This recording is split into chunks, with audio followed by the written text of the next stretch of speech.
All right. So, for those of you that know me or that are getting to know me, you're going to quickly realize there's not an original thought in my head. Not one. Everything I've thought of, I read in a book, heard in a movie, stand-up comedian, musician, somebody thought it before me. I like to think and expound on other people's ideas, but I'm not that original. If you hear me say something witty, odds are I ripped it off from George Carlin or Henry Rollins or who knows. I'm not very articulate. So, where was I going with this? So, I'm gonna hit you with a little line that I read. It's not deep. It's not mine, but it's bumper sticker wisdom. Something you'd read on a T-shirt. But it's true. So it made me think. Music was better when ugly people were allowed to make it. It's true. And I blame MTV. I grew up on MTV. MTV was it's my generation's fault. It hit right at the right time for me. But all the music became about how you look, not about how you sound. You don't have a lot of ugly people in the 80s making music. There were some exceptions, but for the most part, you had to have the look before you had the sound. I get forwarded two types of videos to everybody's like, oh, you got to see this. And it's the same two videos, hundreds of different ones, but they fall into one of two categories. It's either an 8-year-old playing the drums so well that he kicks my ass, or it's a voluptuous, buxom woman in full makeup and stiletto heels, booty shorts, tits hanging out to Wednesday, playing the drums. Is she good? Sure. I mean, she's playing fills that would impress a 12-year-old, or any non musician. She great? Not really. She's very good looking. She jiggles in all the right way when she's playing the drums, and you're not there to listen to the music. You're there to look at the pretty girl. I get it. But those are the two videos that somebody always sends me. Everybody always sends me. It's like, oh, you got to check this out, and it's gonna be one of those two.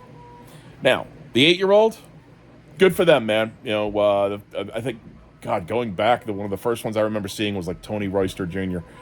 Now he's gone on and he's become an insane jazz drummer. He's amazing. But I remember when he was making the rounds as the next kid prodigy, and he actually turned it into something. But so many I see, and it's like, yeah, some of these kids are forced to practice 10 hours a day. They don't have a childhood. Of course they're good. And some kids are just really goddamn good. I'm not taking any. There's no sour grapes here. I can practice every day. The kit is right there. So it's 5 feet away from me. I don't practice as much as I should because I've got other things I'd rather be doing. Making stupid videos here, or I'm also 50 something years old.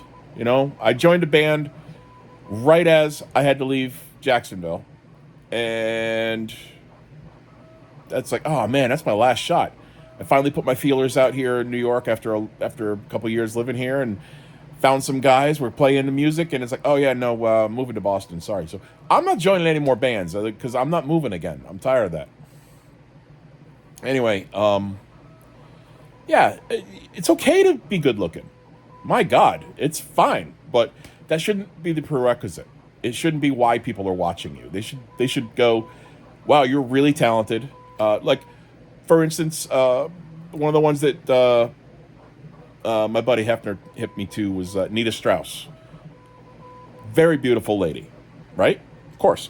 She's really good on the guitar. She shreds. I mean, she went on to play for Alice Cooper and a bunch of other stuff, but she does amazing. But would you have noticed her?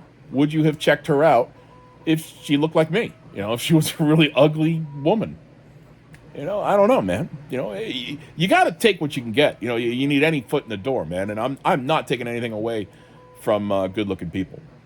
I'm just, whatever happened to art being by the artist's soul, not by, the reflection in the mirror. I don't know. Kind of bums me out. Oh well. I probably say all this from the point of view of an ugly person. So, I'm sure if I were a very good-looking man, that I wouldn't feel this way. I know where my hypocrisy is. I get it. So, oh well. No, go on, continue being good-looking. Go on and be talented. Carry on. I just thought it was a little poignant when I read that. I was like, yeah, music was better when ugly people were allowed to make it. There's some hideous motherfuckers out there. They got some good music in them, but they're never going to get the airplay because they're not good looking. Hell, that was the whole concept of that. I don't remember her name. It was not my style, but the TV show where they bring someone on and they berate them because they suck. That's why I don't watch it. It's like, oh, that's not that. Anyway, it's America's Next Talent or The Voice or one of those, and they brought on a woman. Didn't make her over. Kind of a hefty woman, very homely looking, mousy. I don't know the right proper terms. I didn't watch this. I just saw the fallout. And then she opens her mouth and she lets out this beautiful, beautiful music, and everybody, she became the household name. The next week, put out an album, went on tour. It was amazing, but everybody was surprised because a ugly woman was able to sing pretty. Guys, that shouldn't surprise us. I don't know. I've already gone ranting on too long, so remind me later. This is a video. That's great. Maybe if I remember later, I'll tell the story of what happened at the Nita Strauss concert since I brought her up. Yeah, that was an interesting night. All right, thanks. Love you guys.